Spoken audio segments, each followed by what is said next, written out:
All right, good morning, everyone. It's a little after 10 and no one else has joined us for a minute or two here, and there's 15 of us, so we'll go ahead and get started. I know, like Dan mentioned, some of you maybe have used Docusign in the past or on occasion.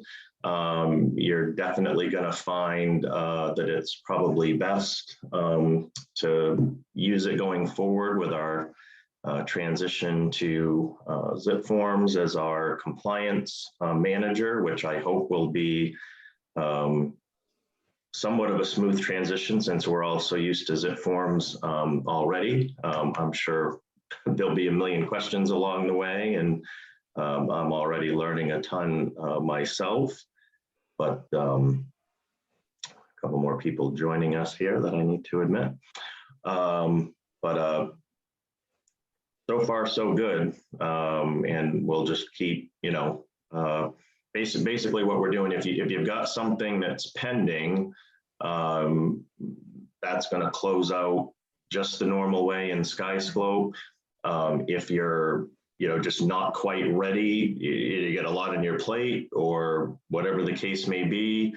We've at least got SkyScope through the end of November for sure, probably till the end of December. So just go ahead and, put your transaction in there. I mean, I'm hearing and seeing all different kinds of things. Some stuff is still going under contract fairly quickly. Some stuff is sitting. I suppose there's always that chance if you put something in SkyScope, now and it's still on the market in 2 months, then we may have to have you move that. But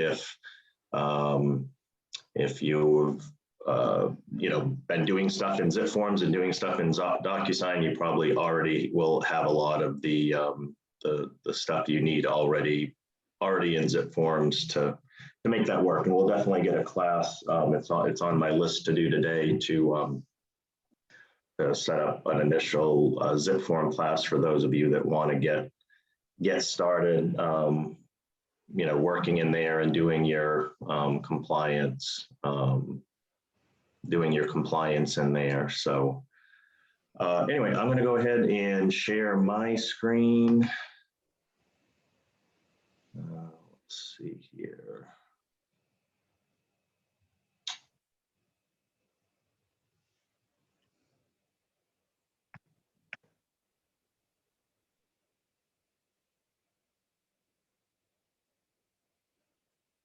All right, so I'm going to log into Docusign here. I actually have, unfortunately, a document that I need signed because I had a transaction fall through last night. So I'm just and please jump in, unmute yourselves, and jump in if you have any questions. This class will largely succeed or fail based on your participation. So, Bill, I have a question already. Let's go for it. Okay, so you just signed into Docusign. Did you do that through zip forms or did you go to Docusign? Well, okay, so that's a great question, and actually, that's a super question, and that's a habit that I need to get out of because in the future, I want this document to come back to me in the transaction that I'm working in. Hold on, I got some more people. Oh, somebody's got a barking dog. That was my question too. Okay, so yeah, and Kim asked the question too. So yeah, a lot of us have been used to going, straight to Docusign. If it was a PDF that we already had, that we say we got it from another agent or whatever the case may be, it's not something that we were creating in zip forms. It's something that we got from a third party, another agent, whatever. If we needed to get that signed, we were typically just going directly into Docusign. So with that in mind, I'm going to give this a shot. I did it the other day and I think it worked pretty smooth. So in the future, what you're going to want to do is log into zip forms, And again, a lot of this will only work if you already have an up and running Docusign account and if you've integrated it with zip forms. If you haven't done either of those things yet or one of those, then definitely reach out to me after class and we'll get you into your Docusign account if you've never been in there, and we'll help you get it linked to that. So let me log down, scroll down here to the transaction in question. Oh, so yeah, one of the things you'll notice going forward, and you control this to a large degree, your transactions will be grouped according to their status, but you control their status, and I can show you where that happens. So where the hell did my transaction go?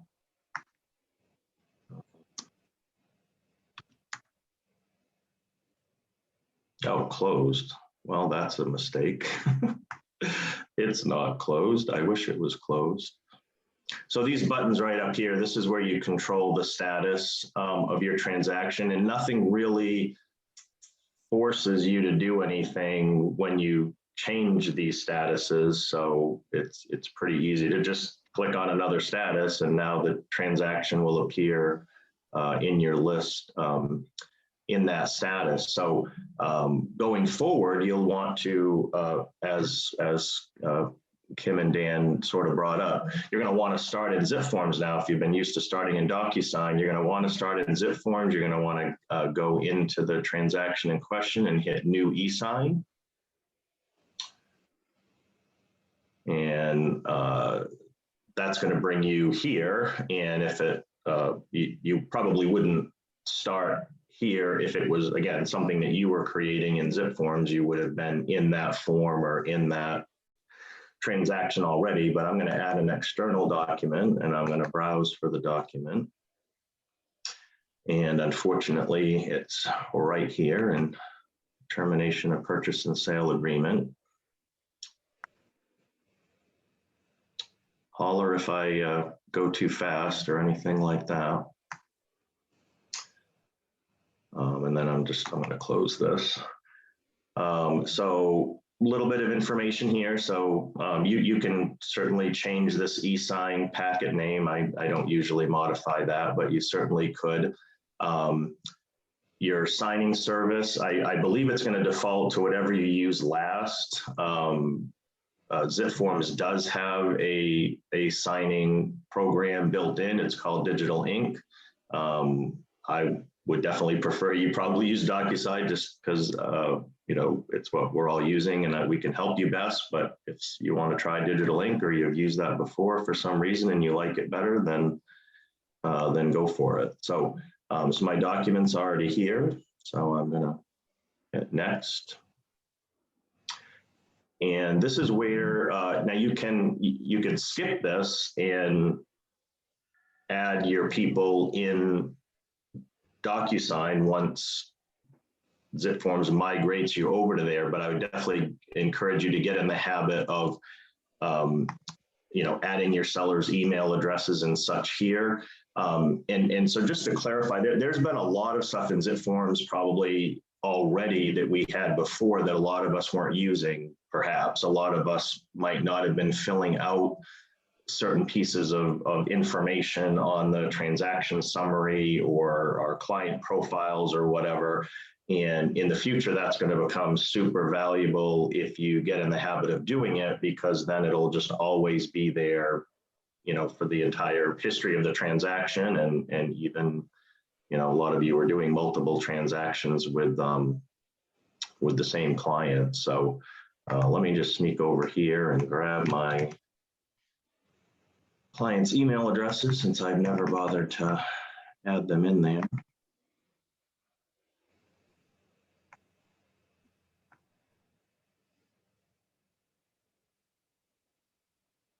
Oops. Wait a minute.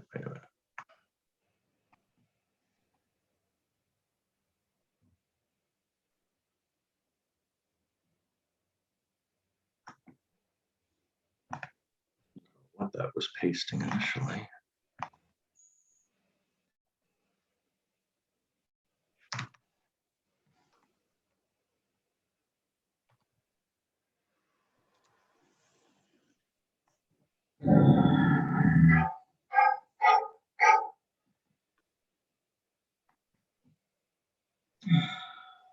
Okay, so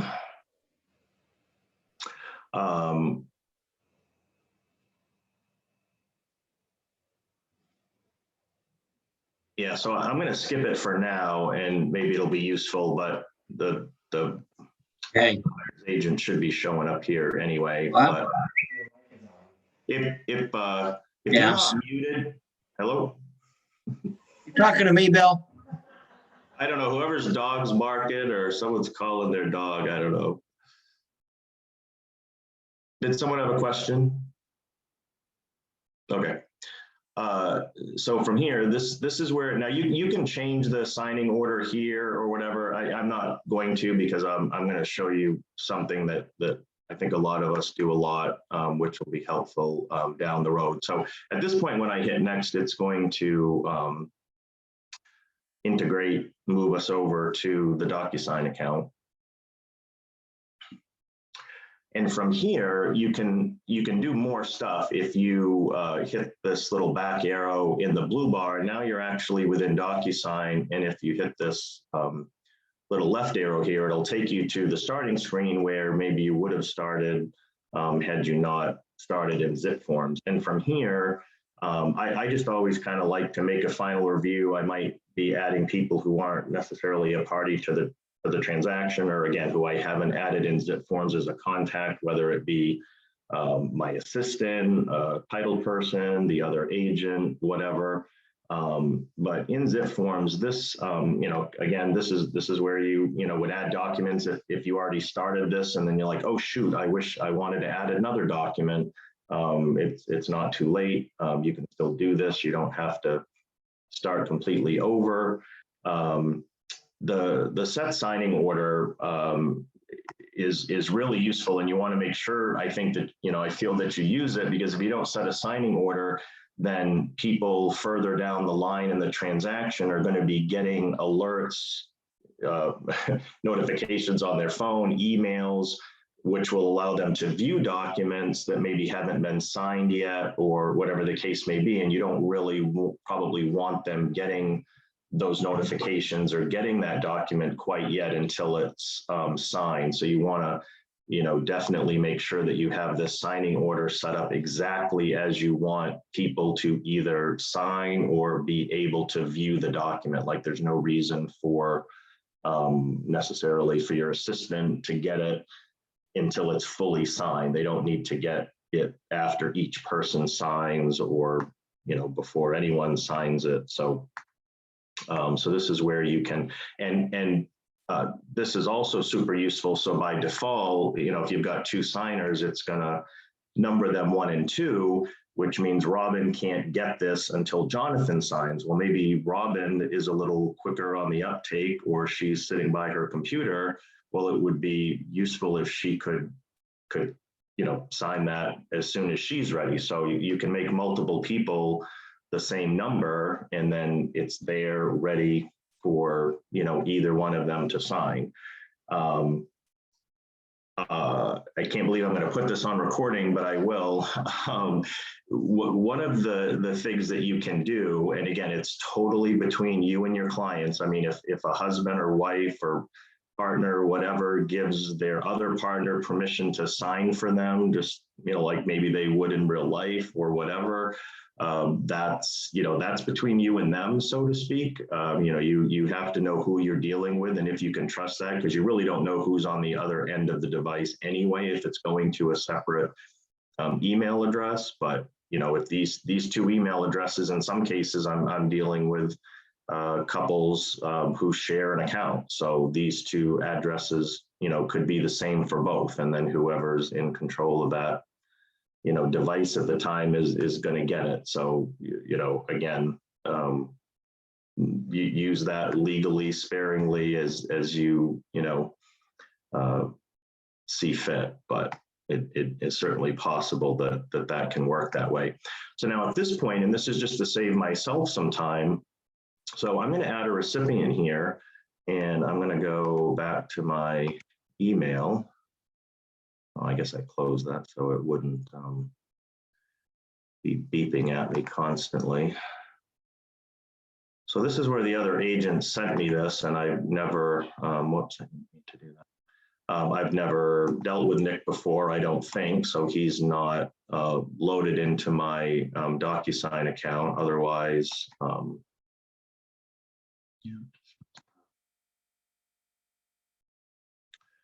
otherwise he would just, yeah, so anyone that once you've dealt with someone before and you've sent them, something from Docusign, you just start typing their name and they'll auto-populate. So that can save you a lot of time. Like I said, I don't think, oh, all right. In this case, actually, I have sent something to Nick probably during this transaction. So so I can just hit Nick. So he's going to be there. So he's going to be a 2. He's going to get this after my ones have signed. And you just want to make sure to change this. And it will prompt you to change this if you forget and you haven't added a field for Nick to sign. The program would automatically say, hey, you've got a signer, but you haven't tagged the document anywhere for them to sign. So Nick's just going to receive a copy. So that's going to save me a lot of time later. This is great with offers. You're getting ready to go out to a concert or go out to dinner, go out for the evening, go away for the weekend, and you've sent an offer out to a client to get it signed. And you just want to have this all set up so that once everybody signs, it immediately goes, to the other party rather than you waiting for it to come in your email and then forwarding the email. That's just kind of a waste of step to me. And then, as I mentioned before, in this case, I'm going to have my assistant get this. Although now, because it's automatically going to come back into zip forms, I don't necessarily have to, because it would still pop into the transaction. But let's just say I want her to know that this transaction's terminated. So she's going to get a copy of this. And anybody have any questions that they want to unmute and jump in right now before I go to the next page? Okay. Just hit next. Now, if I had created this document in zip forms, it would automatically have tagged this for my client to sign. But where this is an external PDF that I've brought into the program, I'm going to have to manually do this. But it's one of the things I've always loved about zip forms and Docusign working together, especially on, say, a listing. You get that disclosure all typed up nice and pretty, tagging that thing 2 or 3 places for initials on the bottom of 6 pages and then another page to sign. That automatically all gets tagged for you. It just, it probably only saves about 30 seconds, but it adds up after a while. So I'm just going to add Jonathan's tags here and Rodman's tags here. Now, I've never used Docusign, so I'm guessing that a lot of this stuff is just kind of rudimentary and is very similar acting between the 2 programs. At least I hope so, so that you don't have a huge learning curve or whatever. The standard fields, obviously, signature, initial, date signed. If for some reason you needed to put, the other agent forgot to put, your client's name on the document, then just, dragging that field is going to put their name on it. If you accidentally put a field in the document that you don't want, as long as you've clicked on it and you hit delete, that'll go away.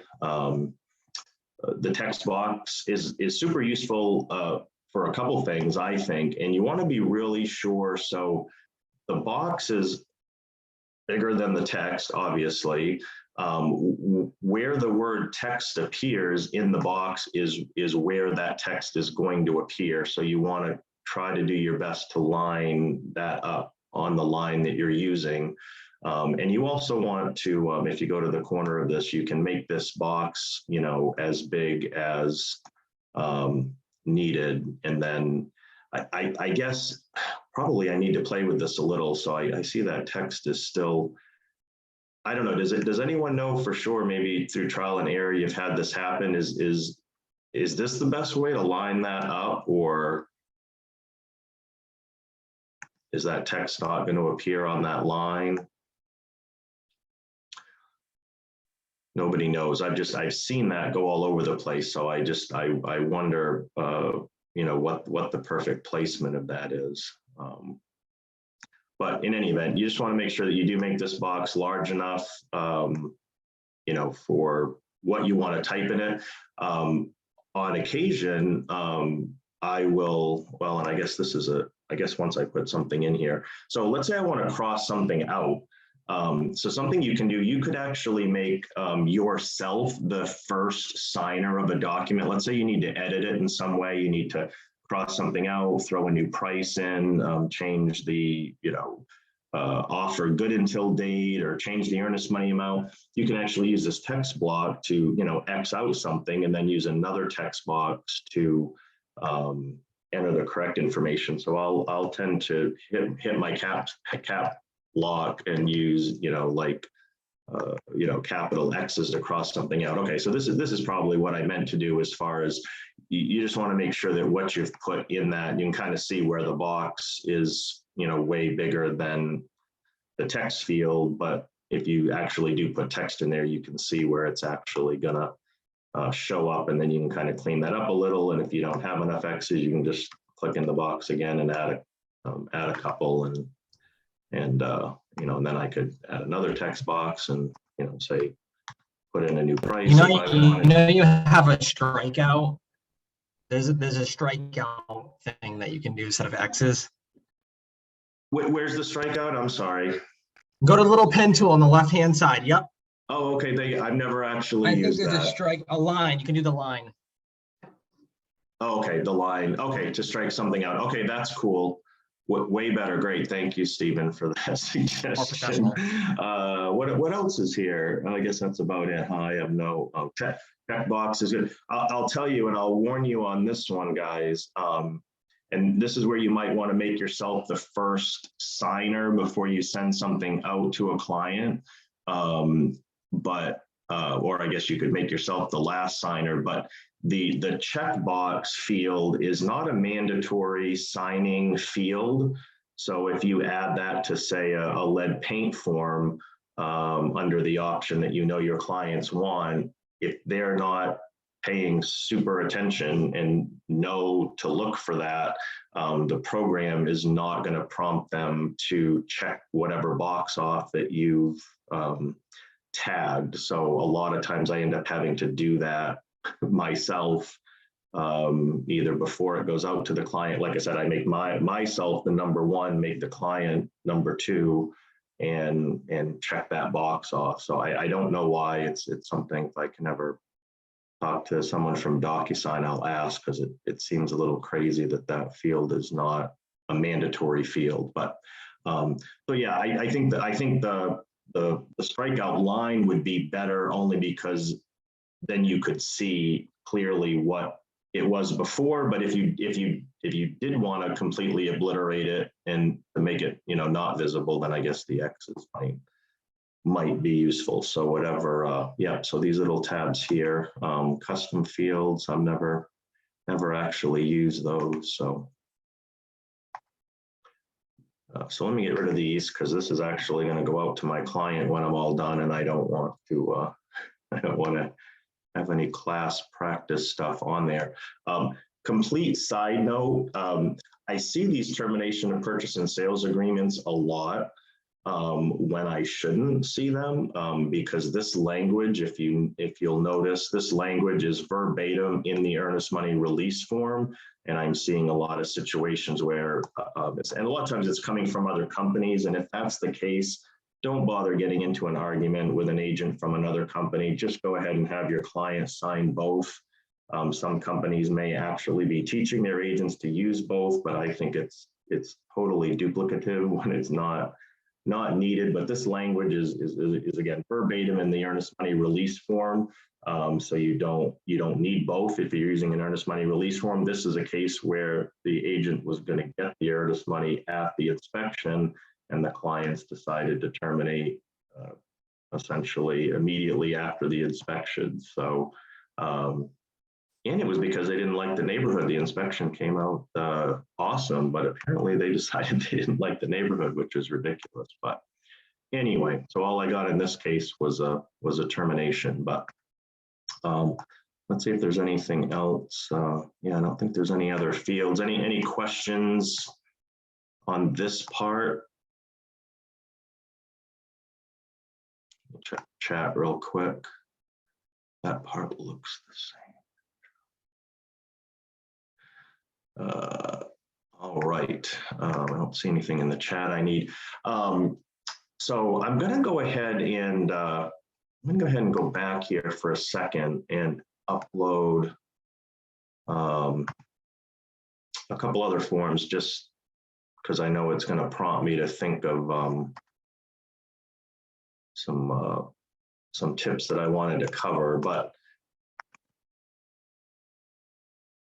so when you're doing a purchase and sale, you know, it's a great time, let's say, well, regardless of who you're working with, the buyer or the seller, but if you're the last person, if your client's the last person to sign, I just always make sure to, you know, take one of my, if there's more than one client on my side, and again, we're the last ones to initial changes or sign or whatever, just drag a date sign to that effective date box, and you know, now you don't have to you know, edit or modify that document in any way later to get your effective date in there. So that, I think that's a somewhat useful tool.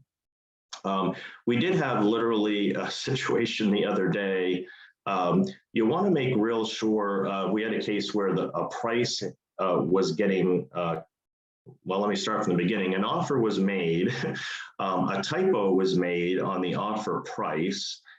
Our agent was representing the buyer, and they didn't catch, you know, again, they made an honest mistake, a typo. The buyer did not review the document when they signed it. And so you really want to stress to your clients, just because this is electronic and it's all automatic and you're sending it to them, they really do need to take a second and scroll through the document and make note of any typos, errors, omissions, additions that they want you to make, and not sign that if they you know, if they see something that needs to be fixed. So in this case, the buyer didn't really look at it that close. You know, sometimes they're doing it on their phone. They're just click, click, click, signing, initialing, not really paying attention. And that wasn't the worst of it. But what happened is when so the offer was made, the negotiations happened verbally, and the price was changed. And so when the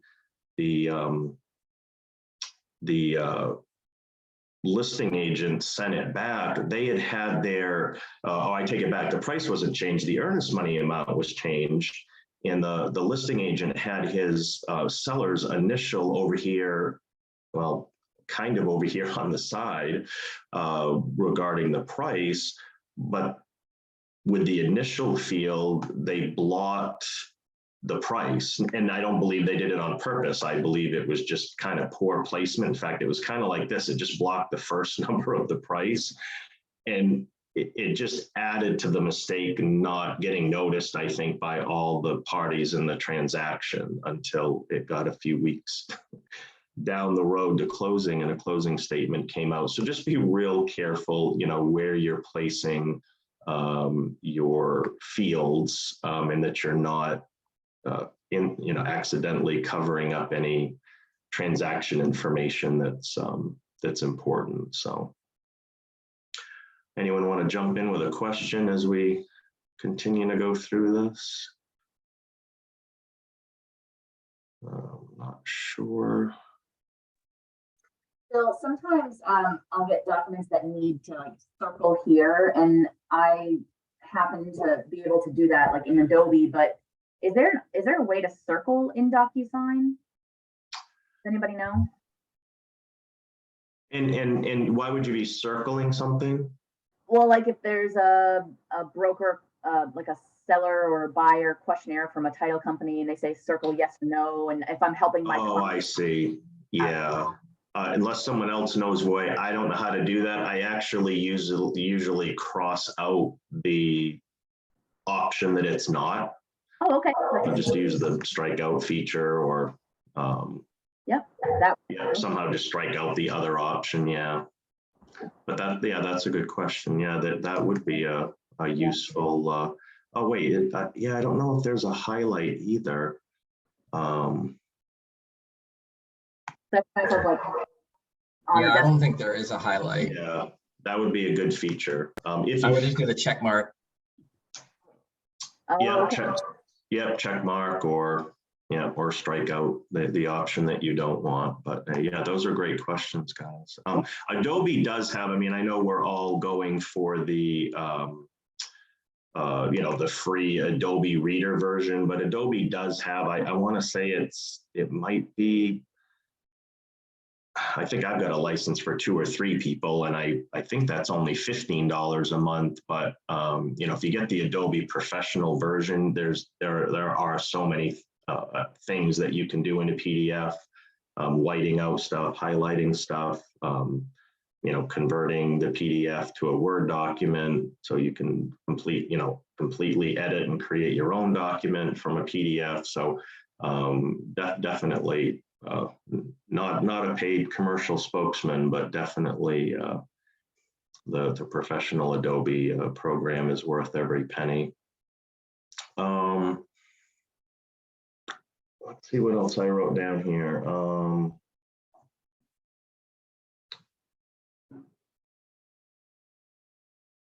Oh yeah, so I'll just mention. Well, let's check the chat first. Since everyone's both have. Okay, so that's great, Carolyn, and I know Cindy mentioned it too. I didn't know. I guess I didn't know. I don't think I knew that there was a highlight feature in zip forms. And again, I think that would only work perhaps if you were creating the document, or it might work if you upload an external document into zip forms first. So that's something to. I'll make a note of that. To check later. So I know one question that would come up at some point. So I'm going to actually, well, before I cover that, let me go back here. And so if you accidentally added a document that you didn't want to add, you can delete that, no problem. Just make one last check so my recipients are all correct. So I'm going to go ahead and actually send this off to my sellers. Unfortunately, this is a great house, by the way. That this is a paid commercial announcement. If you have a buyer looking in Limerick, my seller's a builder, and that house is like perfect. He just did he's one of these people who everything has to be perfect and immaculate. And how do I get that? All right. So so in zip forms, so all of your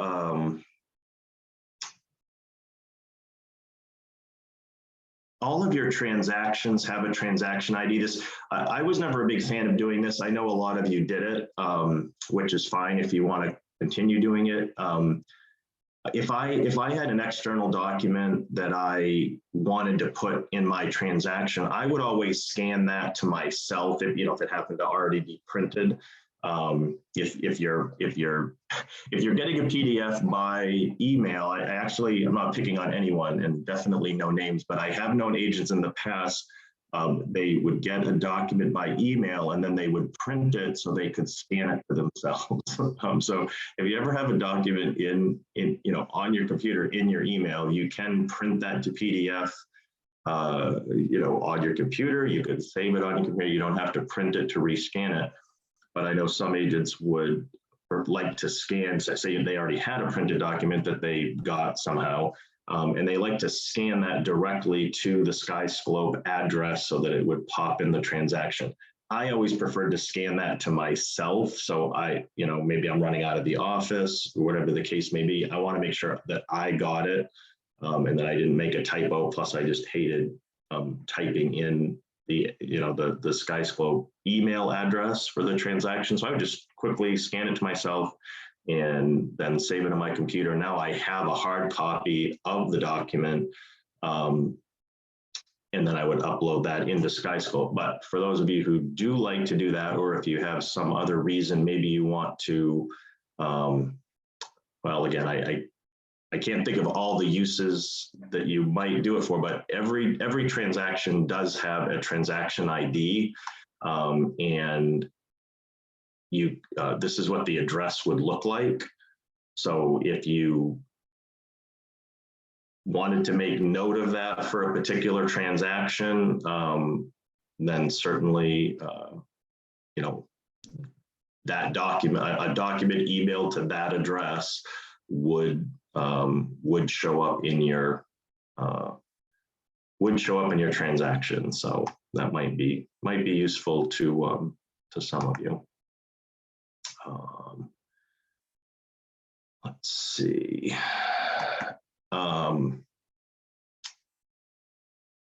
Which that brings me to maybe one final point, if there's not a lot of questions, but as we're making this transition, if you are not one of those people, and again, I've always done this, and it's nothing against any past company that I've worked for or anything like that. I'm just kind of a control freak for those of you that know me, but I've always maintained copies of all of my own stuff, either on my own computer, in Dropbox, whatever the case may be. Companies change transaction platforms all the time. Companies go out of business, they get sold, whatever. I might leave a company, whatever the case may be. I always want to have all of my documents for all my transactions on my computer in a folder where I can get to them quickly, easily, whatever the case may be. So if you're someone who already does this, then you're going to be fine. Obviously, the company has to do transaction, or I should say document retention by law. So we will all most certainly be pulling everything out of SkyScope. I have no idea exactly what that's going to look like or whatever the case may be, but we will certainly be doing our legal record retention. If you do want to have copies of your own stuff, and there'll be plenty of notices that go out about this, but if you're already not maintaining it, your transaction documents some other way, or if there's stuff, if you've been doing it in Docusign, then as you know, you've already got copies of all those signed documents are in your, they're stored and saved in your Docusign account. Probably a lot of you have stuff in email, may not be super organized, but it's there if you needed to get to it. But if the only place something exists is in SkyScope and you want to have quick and easy access to it in the future, then there is a way to download that, to export that yourself, and you'll probably want to go ahead, and do that, and we'll send instructions out how to do that, but just, something to plant that seed, looking ahead. So has anyone used Boost? I haven't. Does anyone know what Boost is? Oh, you know what? I'm sorry. I did actually, I did ask this question the other day for our rep. So I don't know. I think it might be a new feature. So it's basically a way to mass email, essentially, or mass. It doesn't actually send an email, I don't think, although there may be an email notification that you have a Boost notice. It's this little, it's this Thunderbolt icon, but basically you can send out a listing alert to all ZipForm users. I assume you can target it for your market or whatever the case may be. Like I said, I'm not personally a big fan of mass emails and that kind of thing. I have all those blocked from the board. I've unsubscribed from all those lists, but I know some agents like to do it. Some agents like to receive them. Some agents want to be able to tell their client that they did so. So definitely that's, you know, something you can, you know, look into. These ads and stuff on the right side of zip forms. I was actually going to see if we could get those removed. That home warranty order doesn't have anything to do with us, although I actually don't even know what company it is. These are just ads that or options that are integrated in with zip forms, but I actually have a note to see if there's some way to get rid of those, since they don't necessarily apply to us. So anybody have any questions? I mean, those are kind of the basics. I think I'll find it fairly easy to use, but I'm gonna stop my screen sharing here, I guess.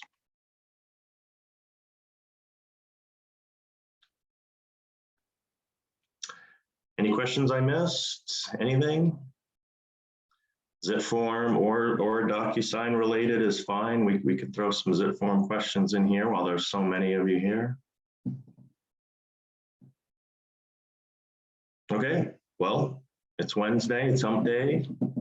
Hope you all have a good rest of the day and week, and see you on the other side. Bye, guys. All right, take it easy, Bill. I don't Bye-bye.